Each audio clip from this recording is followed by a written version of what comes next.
अगर कोई इस तरह की बात कर रहा है डील की या कोई इस तरह की बात करता है, मैं आपसे रिक्वेस्ट करूंगा कि उन्हीं से सवाल करें कि कौन कर रहा है डील, क्या है उसके मुहर्रकात क्या है, दी एविडेंस। ऐसी कोई चीज़ नहीं है। और अगर कोई ऐसी बात करता है तो मैं आपसे सिर्फ ये रिक्वेस्ट करूंगा कि उसकी डिटेल में उनसे जरूर मांगे। इसको जितना कम इस पे बहस की जाए, जितना कम डिस्कस किया जाए, उतना हमारे मुल्क में फाद में बेहतर है।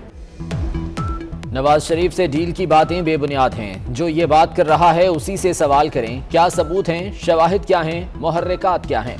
तर्जुमान पाक फौज मेजर जनरल बाबर इफ्तिखार का डील से मुतालिक सवाल पर जवाब। कहा सिविल मिलिट्री ताल्लुकात में कोई मसला नहीं, इस्टेब्लिशमेंट को इस मसले से बाहर रखें। कोई दो राय नहीं कि हर चीज में मईशत का अमल दखल है। मुल्क के लिए मौशी चैलेंजेस नए नहीं।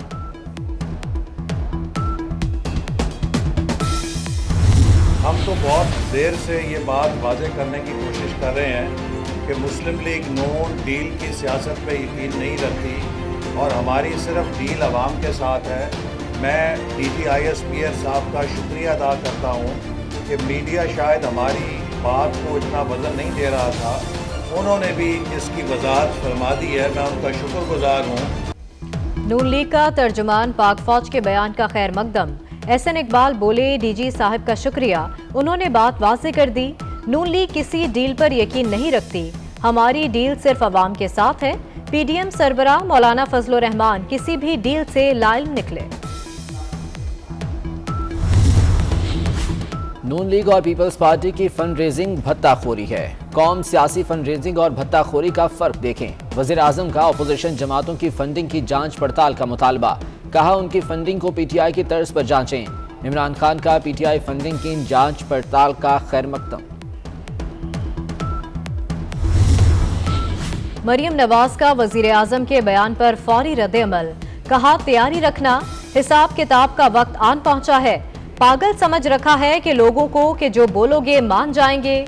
7 साल से धौंस और ताकत के जरिए केस को चलने क्यों नहीं दिया?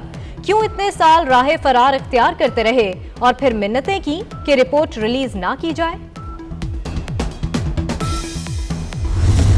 आज पता चला कि सारे सियासतदानों की करप्शन को इकट्ठा करके इमरान खान की करप्शन के 10वें 20वें हिस्से तक भी नहीं पहुंच सकती।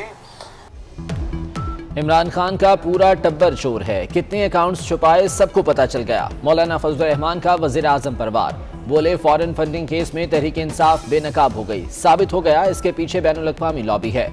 मुस्तफ़ा कमाल कहते हैं मुल्क किसी के इशारे और ईमा पर नहीं, आइन पर चलना चाहिए।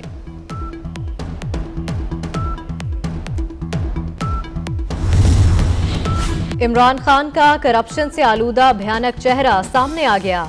बिलावल भुट्टो जरदारी की तनकीद। कहते हैं करप्शन के खिलाफ नाम निहाद मुहिम की आड़ में मुल्क को लूटा गया। इलेक्शन कमीशन की रिपोर्ट PTI की गैर मुल्की फंडिंग को साबित करती है। लाहौर में पीपल्स पार्टी की सेंट्रल एग्जीक्यूटिव कमेटी का इजलास। मिनी बजट में अवाम पर कितना बोझ पड़ेगा? चेयरमैन FBR अशफाक अहमद ने सच बता दिया। कहते हैं 2 अरब नहीं, अवाम पर बिलवास्ता 33 अरब रुपए टैक्स लगेगा। अगले बजट में 357 अरब की टैक्स छूट खत्म की जाएगी। सेनेटर तलहा महमूद ने जवाब दिया, बजट के बाद महंगाई का तूफान आएगा, अद्वियात और गाड़ियों की कीमतें बढ़ जाएंगी।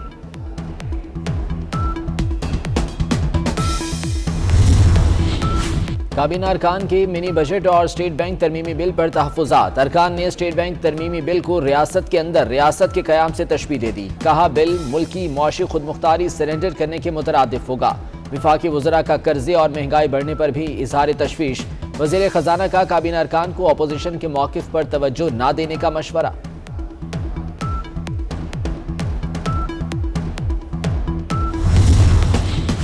पाकिस्तान के लिए एक और बड़ा चैलेंज। सऊदी अरब से $3 अरब मिलने के बाद भी बैरूनी कर्जों में इजाफा। पाकिस्तान के बैरूनी कर्जे मुल्की तारीख की बुलंद सतह $130 अरब पर पहुंच गए। 6 माह में तजारती खसारा 100% इजाफे से $24 अरब 78 करोड़ हो गया। महंगे नमक ने हंडिया का जायका फीका कर दिया। नमक की कीमत में एक बार फिर इजाफा। मुख्तलिफ कंपनीज का 800 ग्राम नमक का पैकेट 50 रुपए का हो गया। ब्रांडेड सादा नमक 800 ग्राम 30 से 35 रुपए में फरोख्त। आयोडीन मिला नमक 45 रुपए किलो में फरोख्त होने लगा। बच्चों की उम्मीदों पर पानी फिर गया। मौसम सरमा की तातीलात में इजाफा नहीं होगा। Secretary schools education Lahore Ghulam Farid ने बता दिया। कहते हैं छुट्टियों में तौसी की कोई तजवीज़ ज़ेर गौर नहीं। तमाम स्कूल मामूल के मुताबिक मुकर्ररा वक्त पर खुलेंगे। कराची में बादलों का राज। महकमा मौसमियात ने तेज बारिश की खबर दे दी। मुख्तलिफ इलाकों में बारिश का पानी अब तक जमा। के इलेक्ट्रिक ने भी मौसम का मजा किरकिरा कर दिया। कई इलाकों में बिजली की बंदिश से मकीन परेशान। कोरंगी बिलाल कॉलोनी में करंट लगने से एक शख्स जाँ बहक।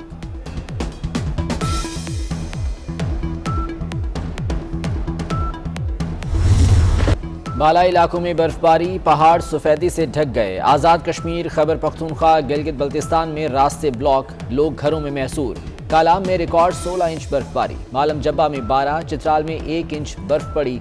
मरी में बर्फबारी के बाद सयाहों का रश। कराची में बारिश के बावजूद जमात इस्लामी का धरना।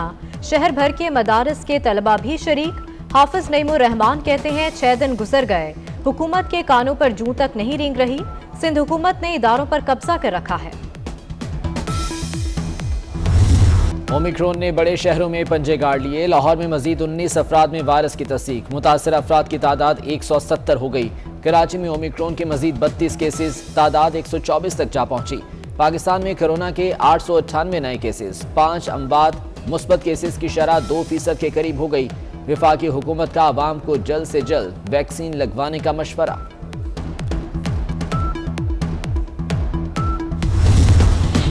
पाकिस्तानी पायलट्स के लिए इम्तिहानात पर आयद पाबंदी खत्म। इंटरनेशनल सिविल एविएशन ऑर्गेनाइजेशन का पाकिस्तान के सिक्योरिटी इंतजामात पर इजहार इत्मीनान।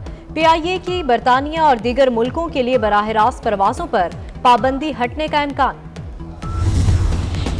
हजारों तलबा का मुस्तकबिल तारीख होने से बच गया। सुप्रीम कोर्ट ने कैंट बोर्ड्स को निजी स्कूल सील करने से रोक दिया।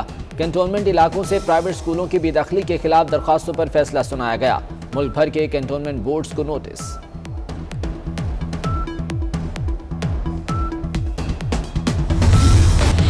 बरतानवी अदाकारा एमा वॉटसन की फलस्तीनियों के हक में पोस्ट पर इसराइली हुकाम आग बगोला। अक़वाम मुत्तहिदा में इसराइली के साबिक मंदूब ने एमा वॉटसन पर तनकीद के तीर चला दिए। बरतानवी सियासतदान सईदा वारसी समेत मुतादिद रहनुमा एमा वॉटसन के हक में बोल पड़े। कहा, फलस्तीनियों की हिमायत का मतलब यहूदी मुखालिफ होना नहीं। फिल्म स्टार मीरा FBR को फिर चक्कर दे गईं। डेडलाइन गुजरने के बावजूद अपना इनकम टैक्स गोशवारा जमा न कराया। अदाकारा 27 दिसंबर से गैर मुल्की दौरे पर है।